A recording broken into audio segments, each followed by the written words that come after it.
أهلا بحضراتكم من جديد مشاهدينا الكرام، ولقائنا حول المهرجان المصري الأمريكي للسينما والفنون إن شاء الله اللي هيقام في نيويورك ونيوجيرسي. زي ما قلنا لحضراتكم مشاهدينا أنه الأحد الماضي بدار الأوبرا المصرية أقيم المؤتمر الصحفي للمهرجان المصري الأمريكي للسينما والفنون. إن شاء الله المقرر إقامته في ولايتي نيوجيرسي ونيويورك خلال الفترة من 13 وحتى 15 فبراير 2024 إن شاء الله العام القادم. المؤتمر الصحفي أقيم بحضور المخرج الكبير علي بدرخان والفنانة إلهام شاهين والمخرج الكبير هاني لاشين. أيضا تحدث الكاتب الصحفي الأستاذ صفوت يوسف رئيس المهرجان عن أهم ملامح الدورة اللي إن شاء الله يعني خلال الدقائق القادمة نتعرف على تفاصيلها. ويعني يمكن في الدقائق دي بنسعد ونشرف أن يكون ضيفنا في هذا اللقاء هو الكاتب الصحفي الأستاذ صفوت يوسف رئيس المهرجان المصري الأمريكي للسينما والفنون. أستاذ صفوت أهلا بك معنا في هذا اهلا اللقاء. بحضرتك يا فندم. نبارك لحضرتك مرة جديدة، يعني إن شاء الله انعقاد الدورة الثالثة أو القادمة الثالثة إن شاء الله. ان شاء الله الدوره نعم. الثالثه، بس في توضيح اتفضل. صغير. المهرجان هيقام في الفتره من 3 الى 5 نوفمبر تمام. 2023، 23 مش العام مش القادم. 2024. تمام. طيب خلينا ناخد فكرة عن الدورة الأولى والثانية. الدوره الاولى والثانيه اقيمت في نوفمبر 2021. نعم. وكان معانا الفنانات الرائعات، الفنانه الهام شاهين والفنانه ليلى علوي والفنانه هلا صدقي. وكان عدد الدول المشاركه في هذه الدوره 12 دوله بافلام مختلفه. كان عندنا 3 اقسام فقط في المسابقات الرسميه للمهرجان: الافلام الروائيه الطويله والافلام التسجيليه والوثائقيه والافلام القصيره. الدورة الثانية كانت بتحمل اسم الفنان الدكتور يحيى الفخراني. وهنا زودنا عدد أقسام المسابقات نظرا لاهتمامنا وتركيزنا على الشباب تحديدا، فأضفنا قسم سينما الموبايل ومشاريع الطلبة. في كثير من الطلبة خريجي كليات مختلفة من الإعلام، معهد علي السينما إلى آخره، فكنا بنحاول نحن نتبنى هذا الاتجاه نحن ندعم الشباب وخاصة المشاريع التخرج الخاصة بهم. نعم، ده كان برضو نوفمبر. المهرجان أصلا ميعاده في نوفمبر سنويا من 3 إلى 5. المرة اللي فاتت الدورة أقيمت في الفترة من 4 إلى 6 نوفمبر. المرة دي الدورة هتقام من 3 إلى 5 نوفمبر. نعم.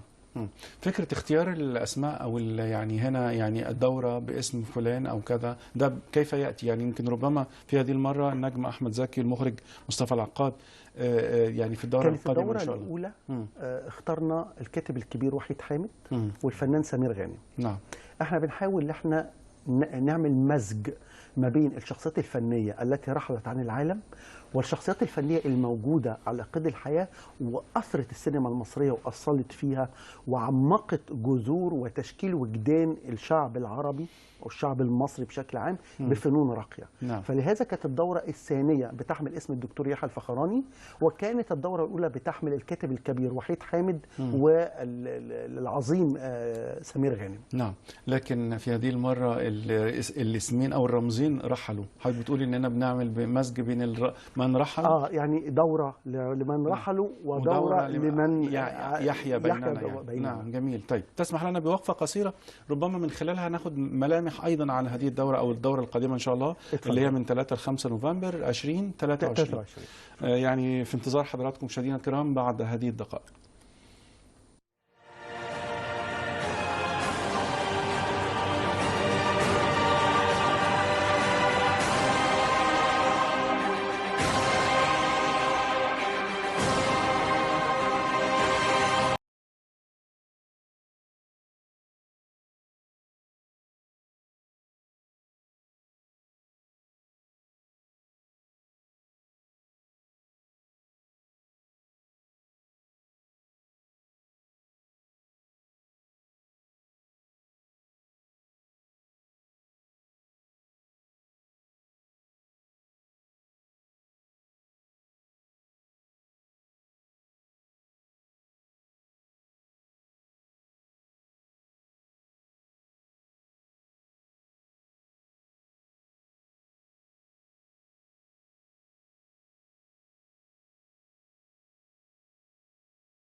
اهلا بحضراتكم مشاهدينا الكرام. ويعني زي ما حضراتكم تابعتوا يعني نافذه على السينما الامريكيه.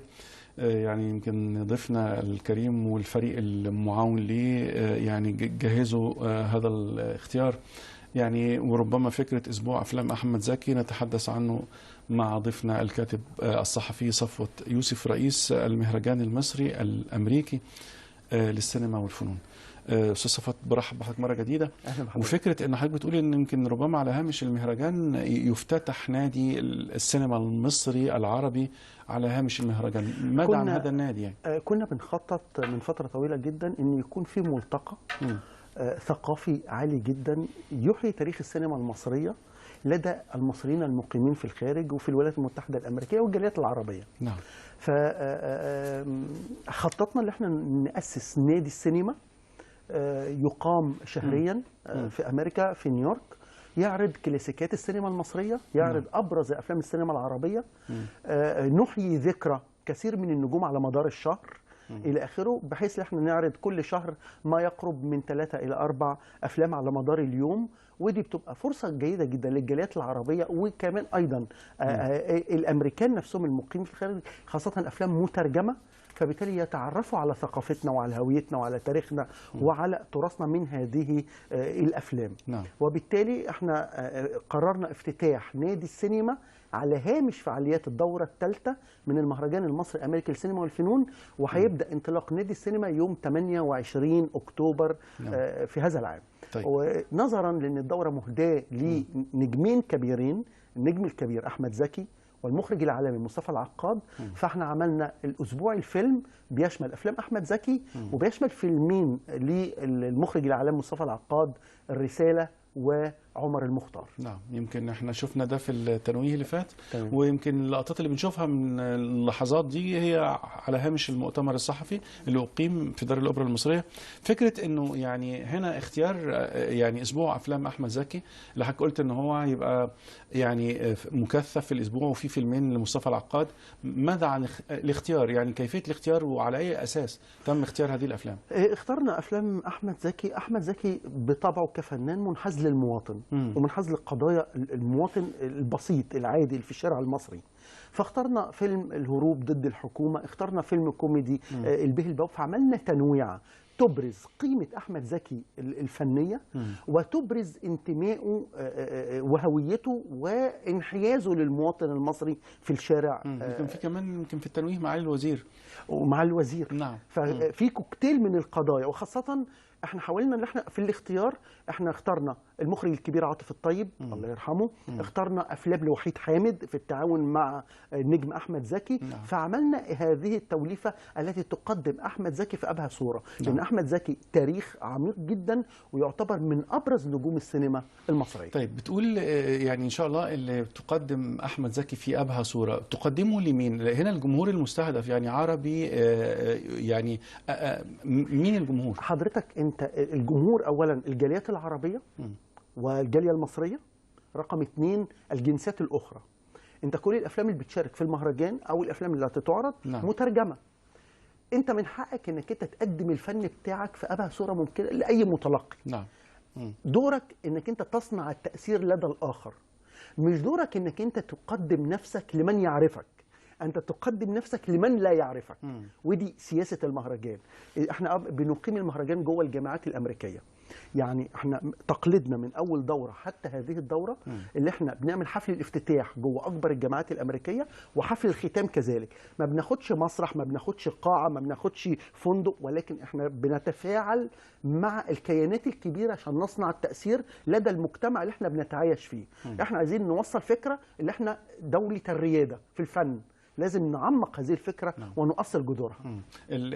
يعني هنا الأعمال في ترجمات مقدمة؟ كل الأفلام مترجمة. جميل. نعم. طيب، خليني أعرف فكرة أنه التكريم أيضا، مين المكرمين إن شاء الله في هذه الدورة؟ إحنا في عدد كبير جدا من المكرمين في هذه الدورة من نجوم السينما المصرية. ولكن أنا عايز قبل ما أنا أتكلم عن المكرمين أنا أتكلم عن الفكر اللي بيقدمه المهرجان حتى في الاختيارات. إحنا بنمزج ما بين أهل الخبرة وأهل الشباب. في نجوم كبار، يعني السنة اللي فاتت اخترنا الدكتور يحيى الفخراني كانت موجودة الفنانة إلهام شاهين، كان معانا المخرج الكبير هاني لاشين. نعم. الدورة اللي قبلها كان الفنانة ليلى علوي والفنانة هالة صدقي. فحضرتك بتعمل مزج ما بين نجوم أسروا السينما المصرية ونجوم تفاعلوا مع الواقع بتاعنا وقدموا أعمال لا تنسى، لأن دايما النجم المصري هو الذي يملك الأدوات الذي يشكل بها وجدان الشعب، وجدان المصريين. احنا بنتأثر عاطفيا وبنتأثر نفسيا، وخاصة عندما يقدم الفنان الفن الذي يدغدغ به مشاعري أو يعبر عني بشكل أو بآخر. ولهذا احنا بنختار النجوم اللي احنا بنعلن عنهم ما قبل المهرجان بأسبوع فقط لا غير. نعم. ممكن تبقى في متغيرات، ممكن صحيح. في ظروف شخص تختلف عن آخر، ولهذا بنعلن رسميا النجوم المكرمين قبل المهرجان بأسبوع. طيب خلينا نذهب إلى يعني ربما ركن آخر أو فلسفة من فلسفات المهرجان، وهي وجود ضيفي شرف للمهرجان من العلماء وليس الفنانين، دكتور محمد بيومي مثلا ودكتور مصطفى السيد. فكرة انه اختيار انه يبقى او التقليد، هذا التقليد ان احد يعني اثنين من العلماء مع نجوم الفن وكذا، هنا دي من اهداف المهرجان مثلا، من اساسيات المهرجان. احنا عندنا قناعات خاصة في المهرجان، وانت بتأسس اي عمل لازم تضع قواعد ومنهج تنهض عليه. هل انت عايز تبقى مهرجان زي اي مهرجان؟ عايز تعمل محاكاة لأي نموذج مهرجان، ولا عايز تقدم مهرجان فارق في تفاصيله؟ نعم. أنا مؤمن دايما إن الفن والعلم وجهان لعملة واحدة. الفن يبني مجتمع، العلم يهذب مجتمع. نعم. الفن تقدر تبني عليه كل مقومات دولة. العلم هو اللي بيضع لك حجر الأساس اللي بتنهض عليه القيم الفنية والقيم الثقافية والقيم المعرفية. ولهذا احنا ربطنا العلم بالفن في كل أنشطة المهرجان بدءا من الدورة الأولى. مش عايز أتكلم عن ردود أفعال الاثنين العلماء الرموز دول اللي هيكونوا مشاركين في دورة المهرجان، لكن إزاي هم هيتقدموا للمهرجان؟ يعني في بطاقة التوصيف مثلا أو كذا، ماذا عن تقديم العالمان إن شاء الله في المهرجان؟ هسبق النقطة دي قبل ما أنا هشرح لك اللي حصل في الدورة السابقة. اتفضل. احنا الدورة الأولى كان ضيفي شرف المهرجان العالم الكبير الدكتور فاروق الباز والعالم الكبير المهندس إبراهيم سمك خبير الطاقة بألمانيا. الدورة الثانية كان ضيف شرف المهرجان الدكتور محمد عطلة نائب رئيس جامعة نيويورك. السنة دي العالمين الجليلين من ضيف شرف المهرجان. احنا بنوثق ده بحاجتين، عندنا كتاب رسمي للمهرجان باللغتين العربية والإنجليزية في السير الذاتية الخاصة بيهم. بنقدم فيلم وثائقي قصير عن كل عالم، عشان احنا بنختار علماء. الدكتور فاروق الباز على الشاشة اهوت، الجمهور يعني يتخيل ان شاء الله الفيلم الوثائقي القصير عن ضيوفنا ان شاء الله في هذه الدورة. اتفضل. وبالتالي بنحاول نسعى ان احنا نوثق تاريخ علمائنا من خلال الفن، ونقدم علمائنا اللي احنا بنتشرف بيهم ونفخر بيهم على مستوى المحافل الدولية. ولهذا أول ما نعمل عملية مزج ما بين الفن والعلم، فأنت بتقدم صورة وثائقية وحية للأجيال. دي رسالة مهمة جدا، وفكرة أنه في قلب هذا المحفل الفني الكبير وجمهوره الواسع أن يبقى فيه العلماء أيضا لهم هذا المكان. خليني أعود لأهم المحاور المهرجان برأيك أستاذ صفوت، يعني اللي دايما أنتم حريصين عليها وبتأكدوها أو بتضيئوا يعني حولها. يعني الهوية، التاريخ، التراث، نعم، ريادتك. الريادة، احنا دولة الريادة. السينما المصرية من أقدم السينما اللي موجودة. صحيح. على مستوى في مستوى المنطقة. صحيح. يعني أعتقد احنا أول ما جينا تأسسنا 1932 كنا أقدم من دول كثيرة تأسست فيما قبل السينما المصرية. ولهذا أنا بحافظ على الهوية والتاريخ والتراث من خلال تقديم أعمال سينمائية تستطيع أن تترجم هذه المعاني. أنت بتفتح مجال من خلال الدورة دي، بتشارك معنا 56 دولة بأفلام مختلفة. أفلام روائية طويلة، أفلام روائية قصيرة، أفلام تسجيلية، سينما موبايل، مشاريع طلبة. وبالتالي هذا التفاعل وهذا التضامن وتقديم هذه الأعمال، أنت بتصنع حراك ثقافي على مستوى دولي. والتفاعل بين القديم والحديث هنا مزج صحيح. مزج. أنت بتتوصل حاجة اتنين. نقطة مهمة جدا، أنت عندك الجيل الثاني والثالث اللي هم اتولدوا في أمريكا. نعم. أنت عايز تحافظ عليهم، عشان تحافظ عليهم لازم تحافظ، اول نقطه عشان تحافظ على جيل، تحافظ على لغتك اللي انت بتخاطب الجيل بيه. اول ما نيجي احنا نمحو اشياء كثيره من حياتنا كده بننسلخ من جذورنا.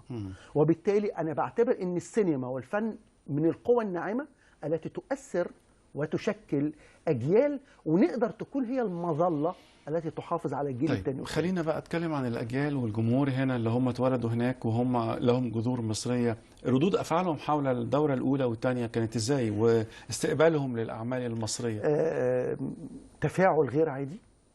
رقم 2 عايز اقول لحضرتك حاجه، قياس هذا التفاعل يعني استوز داي. فريق العمل القائم على المهرجان من بدايته لنهايته كلهم من الجيل الثاني والثالث. قياس التفاعل كان شكل قياس التفاعل ايجابيتهم في حضور الافلام، مشاركتهم في تقديم فقرات على المسرح في الافتتاح وفي الختام، وخاصة المهرجان متبني قضية تقديم المواهب من المصريين اللي بالخارج وأبنائهم والجيل الثاني والثالث. في شباب قدم فقرات فنية عايز أقول لحضرتك نالت إعجاب واستحسان كل النجوم اللي حضروا. شباب صغير. دورنا احنا بنستخدم كل الطرق اللي احنا نمهد الطرق للشباب عشان يقدروا يقدموا ابداع مختلف ويعبروا عن نفسهم ويعبروا عن ايمانهم وفنهم. في شباب اتولد في امريكا كان بيعزف موسيقى تصويريه لافلام افلام مثلا فيلم خرج ولم يعد للفنان يحيى الفخراني وفريد شوقي، فيلم اعدام ميت، فيلم سواق الاتوبيس. كثير من الناس انخرطت في هذا الامر انها تقدم الفن بتاعنا. فاكتشفنا مواهب غنائيه جيده جدا، اكتشفنا مواهب تمثيليه على اعلى مستوى، وكل ده المهرجان بيفتح هذه الافاق للمبدعين من الشباب عشان نقدم اجيال مختلفه تؤمن بالفن وتؤمن بقيمته. طيب يمكن حضرتك قلت يعني 4 نقاط مهمه جدا ومحوريه، هي الهويه والتاريخ والتراث والرياده. هنا بيتم على هذا الاساس اختيار الاعمال مثلا الحديثه، يعني فكره يعني الافلام السينما الموبايل وما شابه مشاريع التخرج، كل هذا تحت هذه الاركان الاربعه بالضبط. احنا بنحاول، احنا بنؤمن بحريه الابداع والفكر، بس دايما اول ما بنيجي بنختار الافلام اللي بتعرض في امريكا، انت بتختار افلام تتناسب مع هويتنا وثقافتنا. 2 تعكس قضايانا ومشاكلنا. 3 بتقدم فكر جديد ورؤيه لشباب حالم ببكره. انت الركن الاساسي اللي احنا بنعتمد عليه هو الشباب والاجيال. اول ما يجي الاستاذ علي بدرخان المخرج الكبير بيرأس لجنه التحكيم في الدوره الاولى، ويكون الرئيس الشرفي للمهرجان في الدورة الثانية، وبيرأس الدورة الثالثة من المهرجان المصري الأمريكي. أو ما بيكون المخرج الكبير هاني لاشين أحد الناس الداعمة للشباب في المشاريع التخرج، في الإشراف على مشاريع مختلفة، فهو بيعكس نفس الفكر. أو ما تكون في الفنانة إلهام شاهين من أكبر الداعمات للمهرجان وأكبر الفنانات المؤمنة بقيمة وتاريخ السينما المصرية، وبتصنع التأثير في أي محفل بتتواجد فيه. كل هذه العناصر بتصب في نفس المردود ونفس الاتجاه اللي بيحاول المهرجان المصري الأمريكي إن هو يجسده وينشره وسط الجاليات العربية، وسط الجالية المصرية، وسط كل المصريين المقيمين بالخارج، وأيضا وسط الأمريكان نفسهم بجنساتهم المختلفة. طيب أستاذ صفت، جوائز المهرجان لها طبيعة خاصة؟ احنا جوائز المهرجان بتعتمد ان حضرتك عندك لجان تحكيم مختلفه. كل قسم من اقسام المهرجان ليه لجنه تحكيم. الافلام الروائيه الطويله لها لجنه تحكيم، الافلام القصيره كذلك، الافلام التسجيليه، سينما الموبايل. لجنه التحكيم بتقدم تقريرها في عرض هذه الافلام واختيارها، وبالتالي احنا حتى الناس اللي بيفوزوا بجوائز وما بيكونش فيه مساحه ان هم يجوا امريكا نظرا لمعوقات وجود تاشيره او معوقات بسبب او باخر، بنعمل لهم حفل مخصوص جوه مصر لتسليمهم الجوائز الخاصه بهم. واعتقد التقليد ده بدأناه في الدوره اللي فاتت، ان احنا خدنا مركز وزاره الشباب والرياضه من الدكتور اشرف صبحي وزير الشباب والرياضه، واقمنا فيه حفل تسليم الجوائز اللي حضروا كل النجوم اللي بيحضروا في امريكا. نعم.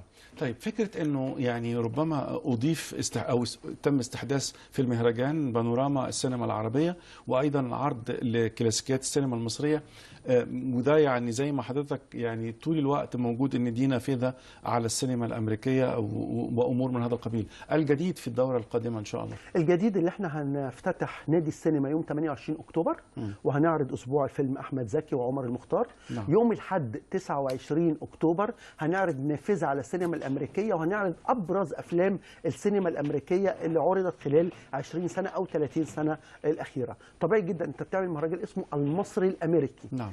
فطبيعي ان هو موجود على ارض امريكيه، فطبيعي انت عندك اجيال تربت وعاشت على الثقافه الامريكيه، على الفكر الامريكي، على السينما، هوليوود امريكا. وبالتالي احنا بنحاول نعمل جسر تواصل ما بين السينما المصريه والعربيه وما بين السينما الامريكيه. يعني انا لفت نظري فعلا انه مثلا ان الروايه الطويله والروايه القصيره او يعني النوفيلا وفكره الافلام التسجيليه وسينما الموبايل ومشاريع التخرج دي من الاشياء المهمه جدا انها تكون موجوده. فكره النصوص الروائيه تحديدا بيبقى مستهدف من قبل المهرجان انه دي اولويه لها، مثلا فكره الكتابه الروائيه اللي تحولت الى سينما.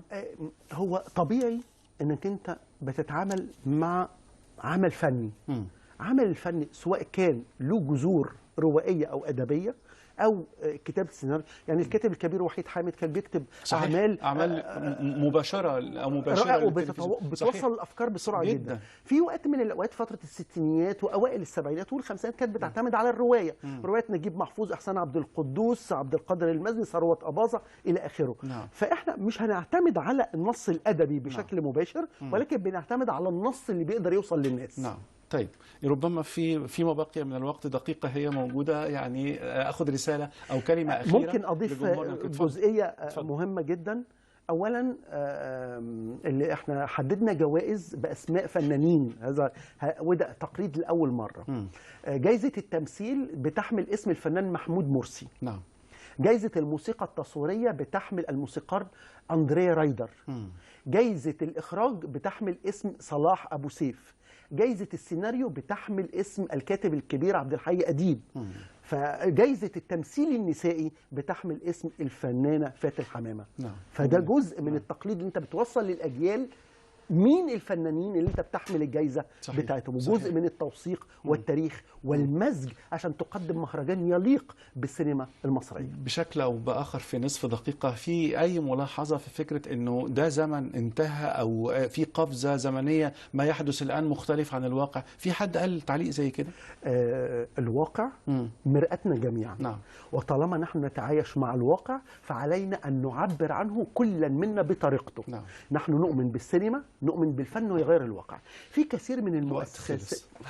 شكرا جزيلا لحضرتك، وان شاء الله في مرات قادمه يبقى معنا وقت اوسع. شكرا جزيلا في ختام هذا اللقاء مشاهدينا الكرام لضيفنا الكاتب والصحفي صفوت يوسف رئيس المهرجان المصري الامريكي للسينما والفنون. بنتمنى ان شاء الله دوره موفقه وكل الامنيات ان شاء الله بالتوفيق. شكرا جزيلا لحضرتك. اشكرك جدا. شكرا لكم مشاهدينا الكرام يعني لحسن المتابعه، كل الامنيات اننا يعني نعمل معا لصالح هذا الوطن.